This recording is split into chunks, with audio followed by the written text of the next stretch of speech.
Hey, good afternoon, Drew. It's great to see you. 26 November. Hey, We just had finished another book that we'd like to review with everybody today.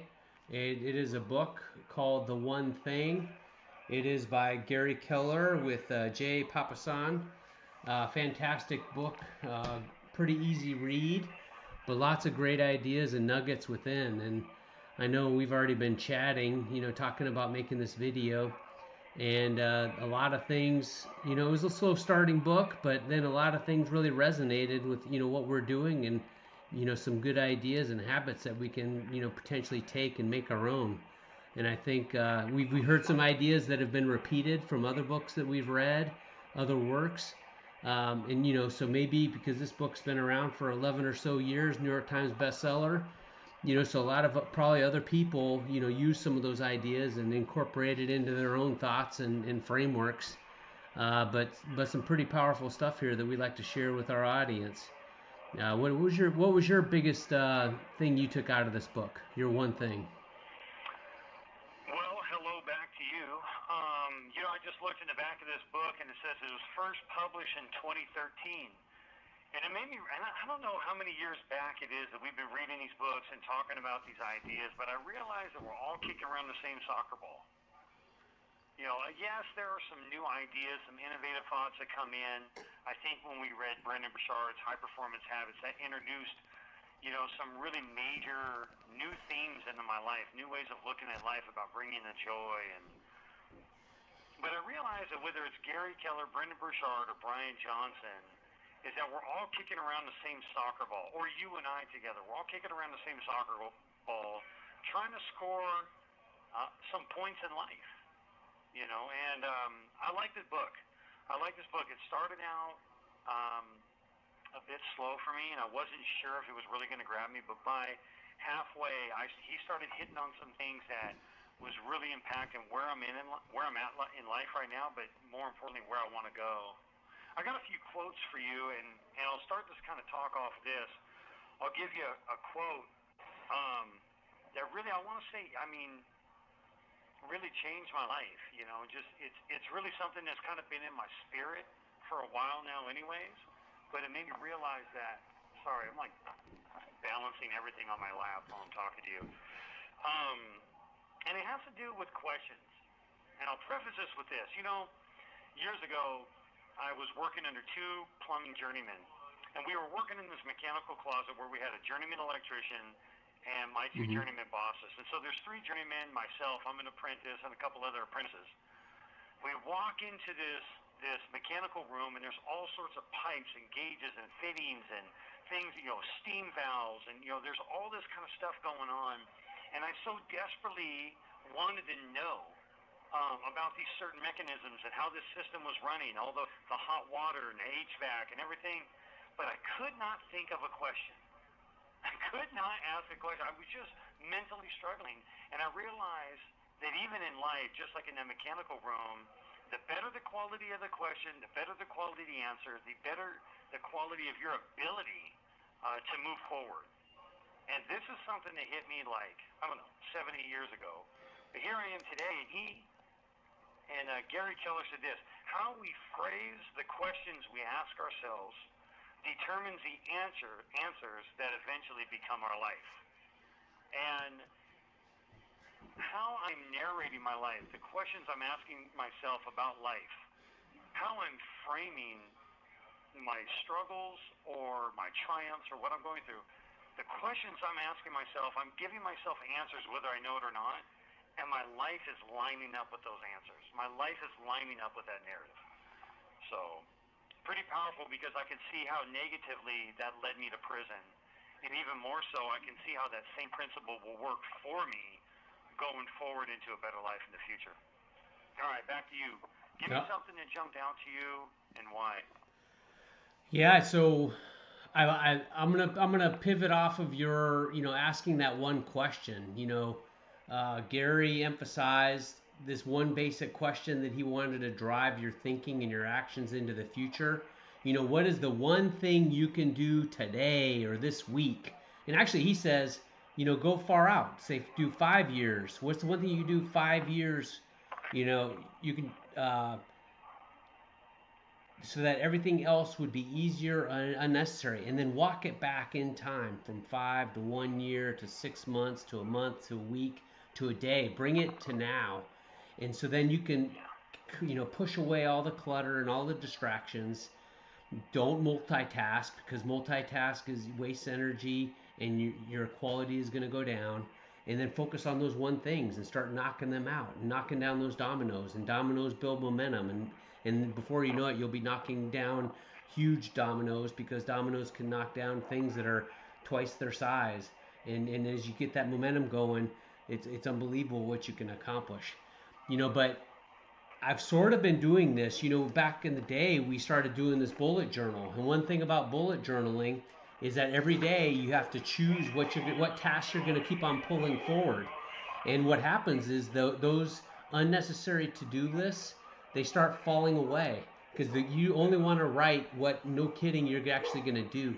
So I think when you keep on focusing and cultivating, what's the most important, what's that one thing, I think that teases out, what is really most important to have the biggest effect in your life. And so to me, that was really powerful. And it made me. And then he gave a couple tips: dedicating 1 hour a week, focusing on your planning, identifying those ones. So that's something I want to start doing on Sundays. Then he also said dedicating 4 hours a day, blocking time out that can get after, your one things that you need to do to create the most positive, bang for your buck in your day. And so how do you make that happen here and now? And those are good tools that I think will pay dividends for me, because I'm in a manager role right now inside of Honeywell, and I get all sorts of distractions and needs.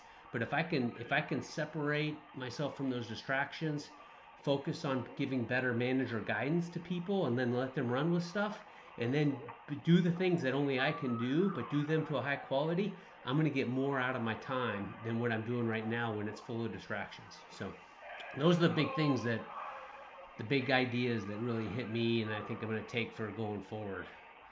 So, what is your one big thing that you're working on right now that you'd want to share today? Wow, good feedback, good analysis. What is my one thing? Um, Honestly, I think the one thing I need to do is trust and believe that everything's going to be all right. For me personally, I think that would give me the greater sense of peace. I think I would find greater joy and satisfaction in my relationships, my friendships. I think I get into a place of trying to multitask and be a high performer as if that's going to give me the life I want, which is true because you don't create your life, you create your habits, and your habits determine your life. Okay? And so I have to have the right habits, but I think the one thing I need to do right now, as for me being in prison, and I understand I have a unique living situation as opposed to probably all of you. But for me, I think I just need to believe and trust God this all works out. And that is dependent upon me pursuing my highest potential, me pursuing good, me pursuing helping people, me making my life of service, me taking energy management, taking care of myself. But even in Yeah. doing all these things, if I do these with a feeling of uncertainty that I don't trust that my life is going to turn out well, then I think that I'll have hypertension and anxiety and stress and fear. So I think I just need to trust and believe, man, that having you in my life, doing these video casts, reading these books, digesting this material, coming up with thoughts that could help not only us and myself in life, but others as well, is a key thing. That's my one thing in the future. That's my one thing I could do right now. Just believe. Now, it would give you a little What about more. you? Yeah, they give you a little more peace of mind, and maybe help you along that path. I think, what was it? Brian Tracy said peace of mind is like the number one thing that you should be, aspiring to Yeah, try it's to the principal establish. thing. Yep. Yeah, I have that quote. Yeah, and so, yeah, have comfort that you're walking the right walk, and then be disciplined in doing it. Yeah. The one thing that I want to do is I want to become a better, trusted coaching exemplar.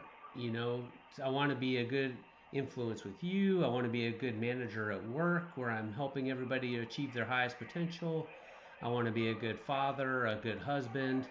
But I really want to invest, and that's why I enjoy reading these books with you because it gives me ideas on how I can be a better self and a better example and a better coach to all the loved ones around me, um, so they can be their best selves. And so, just being on that learning journey, and what I would like to do is, work on generating material with you based on these books. Someday publish a book, because I think that would be a key manifestation of truly honing and forging all these ideas into our own ideas that we can then share in written form, with others. And I think that would be a good mark on the wall, milestone for us to accomplish in this Colonel and Convict venture. So I think that would be my one, 5-year thing, and then so what I need to do is bring that to the here and now. Okay, what am I going to do to start getting after it? And so, one of those things that I've been working on the last couple of months is getting up in the morning, dedicating some time, writing in a journal, starting to capture some of these ideas, talk about my 3 wins from the previous day and the day ahead, and just start getting into that writing habit, because I think that's a key step for me to then start producing some quality material. And I want to take, now that I have that habit pretty well established, now I need to start doing like what I said earlier that I got from this book, planning 1 hour a week on Sundays or on the weekend, and then also starting to dedicate, those 4 hour block times. Now that those block times is going to, involve all aspects of life, relationships and um, this colonel and convict, but then also the manager, tasks that I need to do. But it's time where I need to dedicate it to where I'm not trying to multitask and I'm actually knocking, key tasks out in those different domains of life. So um, those are some of the big things. I did like your emphasis on questions too. There was a peer of mine that was a manager.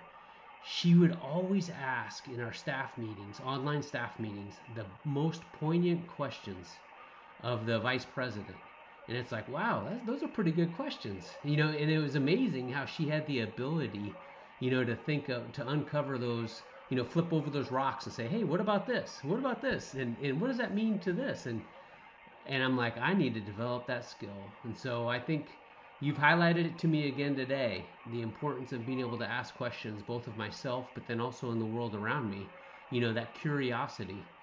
And it can really go a long ways with connecting people. And you get to learn about people too if you ask the right questions. And I need to do a better job at that. That's probably a skill that I'm deficient in. And so, Yeah, so he says life is about, finding that one thing. And I think initially when I got into this book, I thought, man, how do I distill my life down to one thing? Because there's so many things I want to do, be, and see. Um, and then, he kind of he reasoned it out a little bit more as you went throughout the book. But he says the one thing becomes difficult because we've unfortunately bought into too many others. And more often than not, those other things muddle our thinking, misguide our actions, and sidetrack our success. One of the biggest things about becoming great at something is deciding all the other things you're not going to pursue yeah, at the same time. And, to say, I said this a long time ago to someone I love and care about, but I said, you have to say 1,000 no's to say a few precious yeses. So we just need to I need to think about what are the things, God, that I really want to say yes to in life? Who do I want to say yes to in life? What dreams do I need to say yes to? Now, depending on what dreams I say yes to, what things do I also have to say no to? Sometimes we think about what we want to say yes to. It's kind of like speed dating. You can't speed date life. yeah, Eventually you have to pick a mate and commit yourself. yeah, And sometimes we speed date our dreams. I'm trying to pursue 7 different dreams at the same time, and what ends up happening is that you don't reach any of them. And for me, I'm trying to reach the end of the sentence. Yes, that's one thing. No, that's not what I'm trying to do. I'm trying to develop the best, most meaningful life I possibly can in spite of serving a 27-year sentence. That's one thing that my friends and I, we worked on mindset. We would get these amazing workouts in, and we would go get like a cup of coffee later on, and we would just go walk for a couple hours, and we would just figure our hurts out. And a lot of it was realizing, what are we really trying to do? In prison, we all say we're doing time, right? And we realized that we needed to pivot away from that line of reasoning and say, no, I'm not doing time. I'm living my life. And right now, my life is here, but my life won't always be here. Where do I want my life to go? And then we would work it backwards. If I want my life to go there, I mean, we used to even do this with because we were all like young. We were like in our early 20s and single. And we were talking about what kind of woman do you want to marry? And she's going to be hot. She's going to be intelligent. She's going to be godly. She's going to be all these things. And we would ask her, we'd go, okay, wait a minute. What is that super intelligent, hot, godly woman? What is she looking for? And are we that? Yeah. Like I said, we were like 21 years old, but it was the same principle. It was looking your dream in the face and saying, what does that dream require of me? And so I just think that is just a universal principle that we all need to do, is look our dream in the face and say, what is our dream looking for or waiting for inside of us? And then that's how you kind of distill it down to your one thing. Pick your major. Once you figure out your major, that should tell you what class you're going to next. Yep. All right, 3 minutes left. Back to you. Oh, I think that's really good. Yeah, and he talked about, big isn't bad. You need to think big, because if you think big, then you start thinking about, and we saw this in 10x versus 2x. 10x is easier than 2x. When you start thinking big and challenging yourself, then that's when it opens up your mind to different pathways and ways to do it, and it actually helps pull you to higher levels of excellence. And so, if you don't think big, then you're going to have these artificial ceilings that keep you, flat and not reach to the full potential. I really like the section that he had, that they said that folks on their deathbed, their biggest regrets really were not going for it and following what their inner selves were telling them to do. Right? And it goes back to that saying of, hey, don't die with the music still inside of you. Be bold enough, face your fears, and go for it. If you have that inclination that you needed to be doing something, do it now, because time is fleeting. Otherwise, you're going to lose that opportunity. So overall, really this book, The One Thing by Gary Keller, actually has a lot of really great nuggets in it. We're a definite worthwhile read. It talks about 6 different lies that you don't want to fall victim to, and he breaks those apart. One of them is multitasking, and I'm guilty as heck of multitasking all the time. And so I'm taking that as a key point. I need to try to weed that out of my life existence, and really focus on specific tasks that I know that I've teased out, that are vital, that are going to drive the results that I want in the various aspects of my life. And he also said that, hey, balance is a fallacy too. You can't live in balance of everything. You're gonna when you choose one thing and you go all in on it, your life is gonna get a little out of balance. Your desk is gonna get messy. You might be, not have perfect family time because you need to crank on stuff at work. But the thing is once you get that done, have your vacations planned and have great vacations with your family where you're totally unplugged from work, and be able to pivot back and forth, because then that's how you're going to achieve excellence in life. You can't achieve excellence by always being in the middle of the road, completely balanced. It takes extremes to get there. So I thought that was a pretty good point as well. Your audio's waning a little bit. Here, we only got 40 seconds left. I want to show this diagram. It's not going to let me show it, but it says, just for those that are listening, it's not just about one thing. He says, what's the one thing for my spiritual life, for my finance, for my physical health, for my relationships, for my personal life? So there's the ability you don't have to be so narrowly focused that nothing else matters. But you do need to start focusing on what is that one thing in that category. Great book, Gary Keller, with Jay Papasan. We encourage everybody else to take a look at it or listen to it. Man, I love you, cousin. Hey, I love you too. It's great to see you again, Drew, and I'll see you again next week. Next week, buddy. Have a good one.